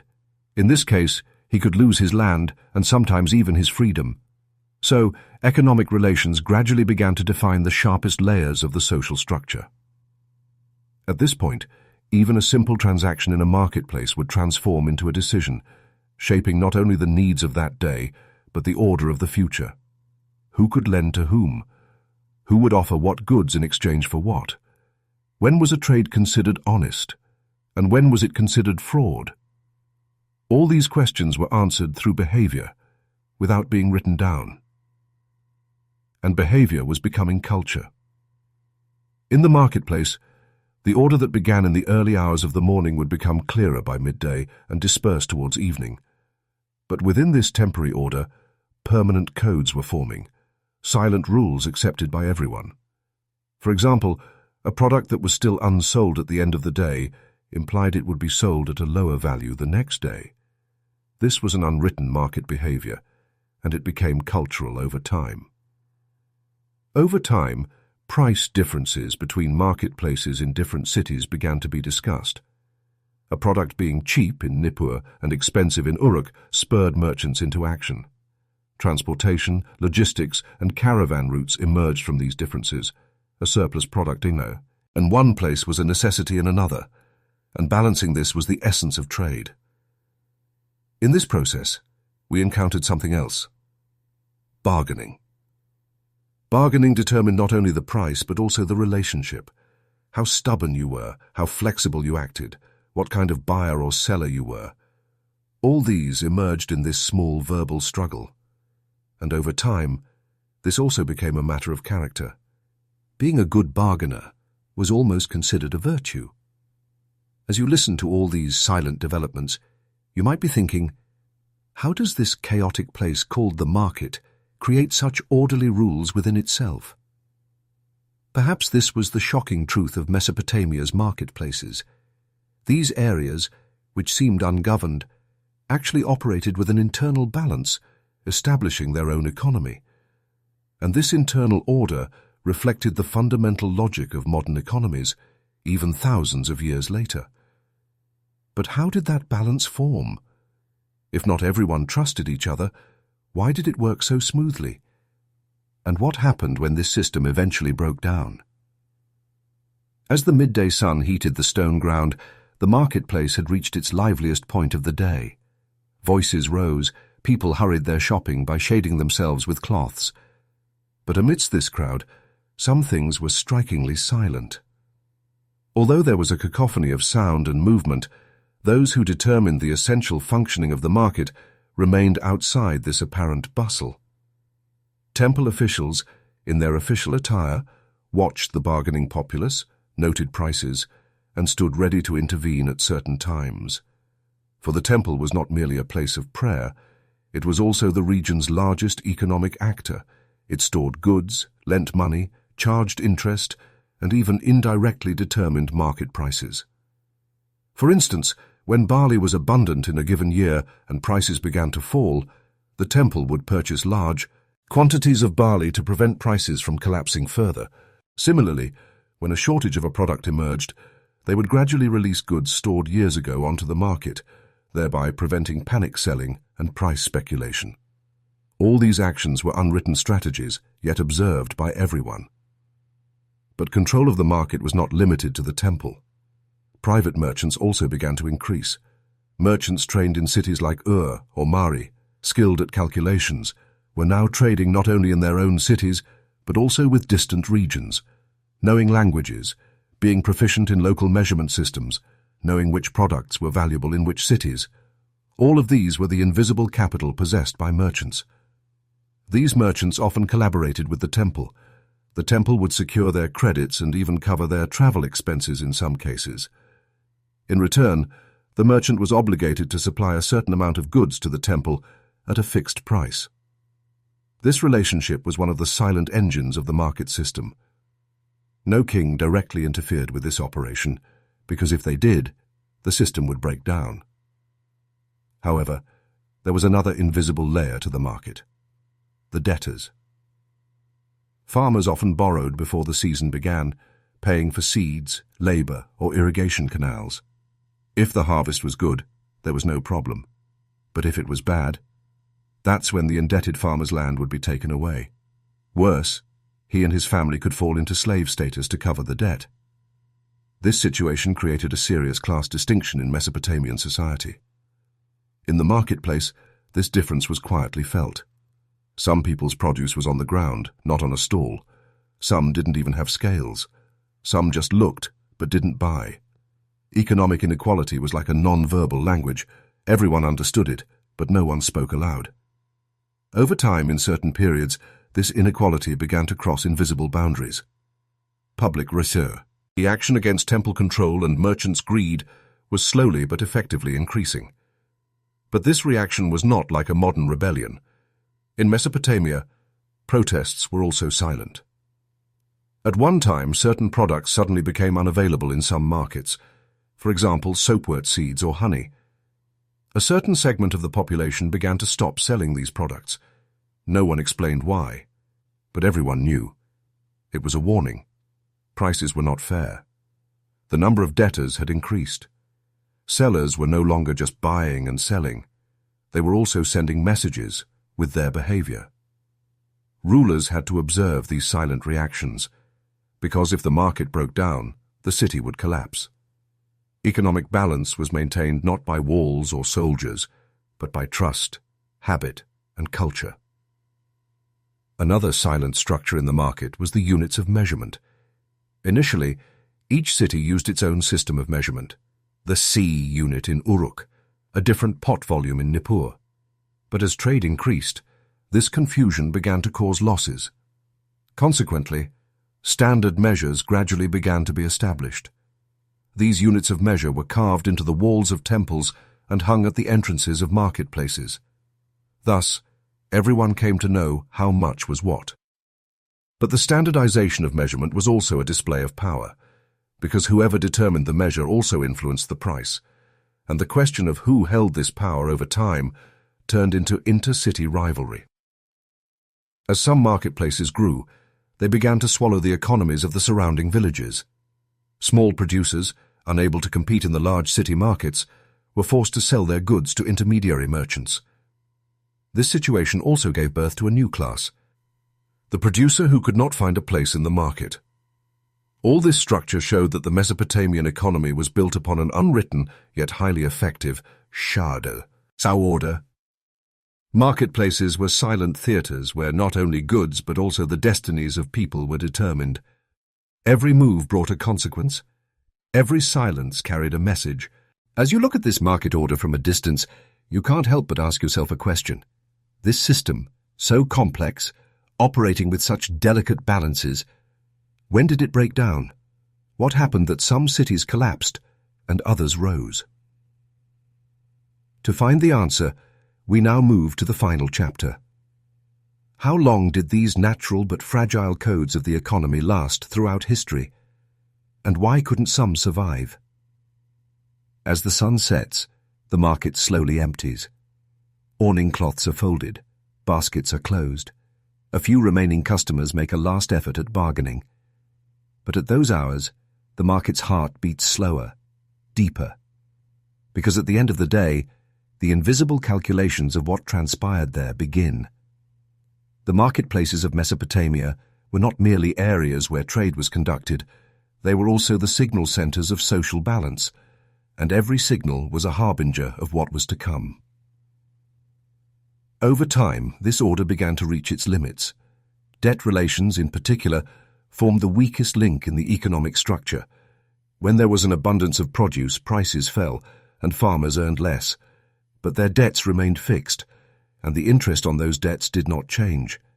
In years of bad harvests, thousands of peasants could suddenly find themselves indebted, landless, and hopeless.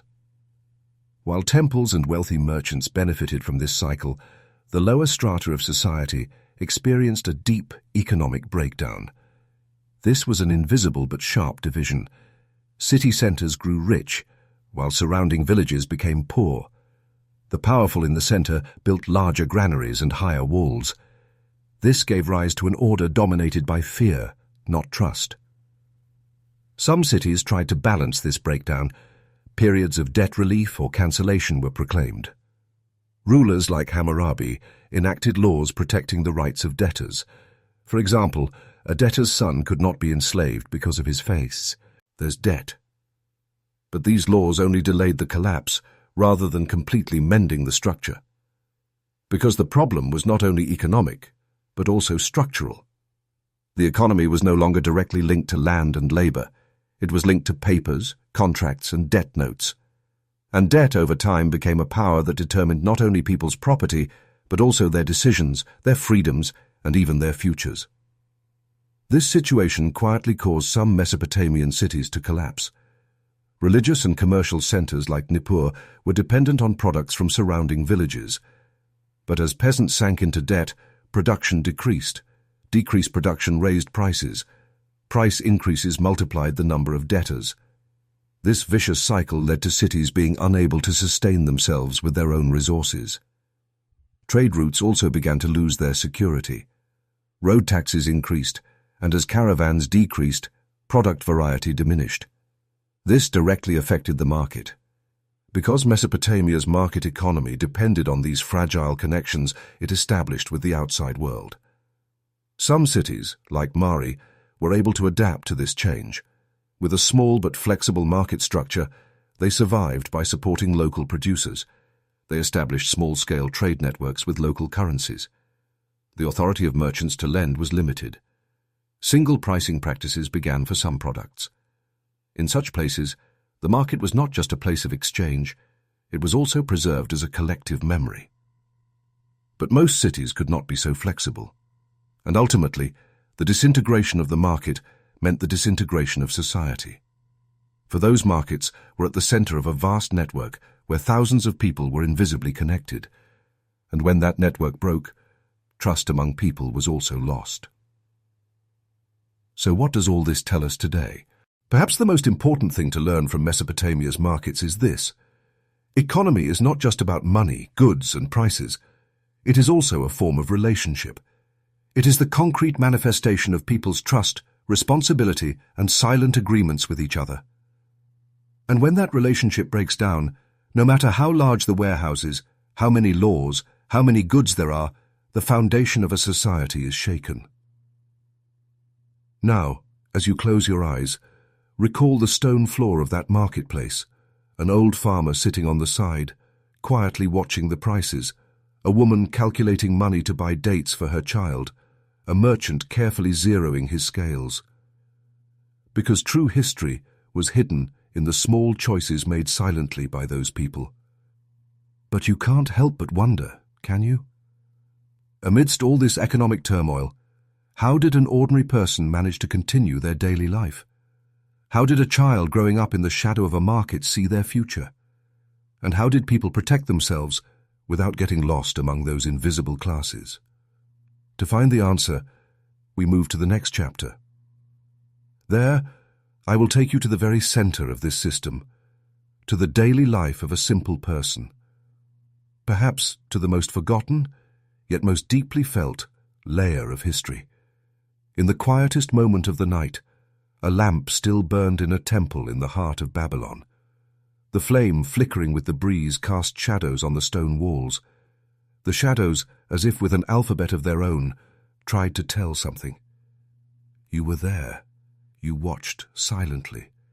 You observed without saying a word.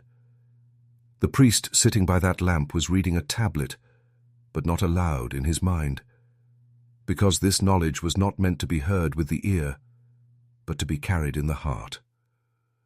This was the most powerful silent class of Mesopotamia, the priests. They ostensibly prayed, built altars to the gods, and observed the stars, but in their unseen aspect they did something else.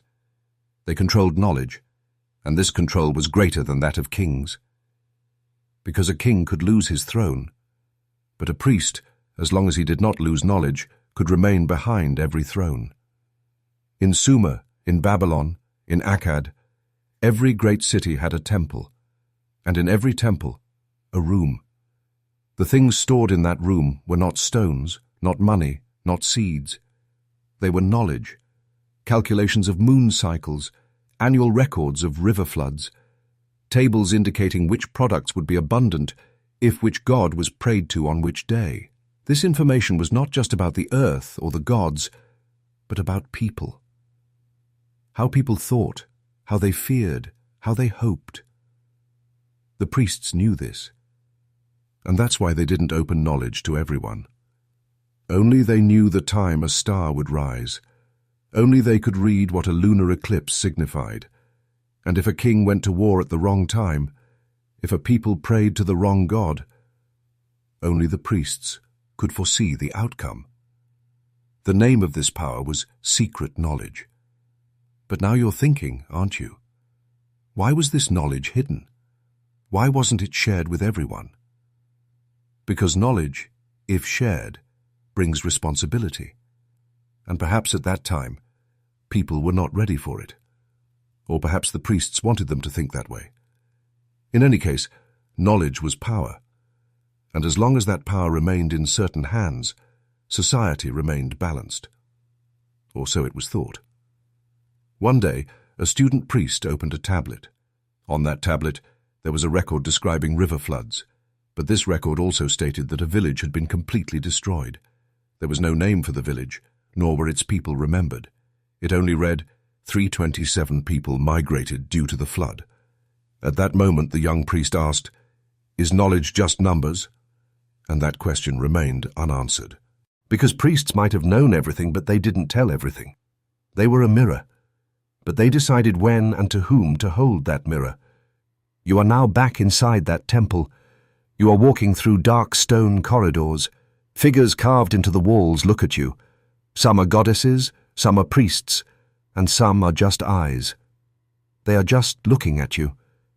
And perhaps Mesopotamia's true wisdom lay here, to observe, to watch above all else, to pause, to wait before trying to understand immediately.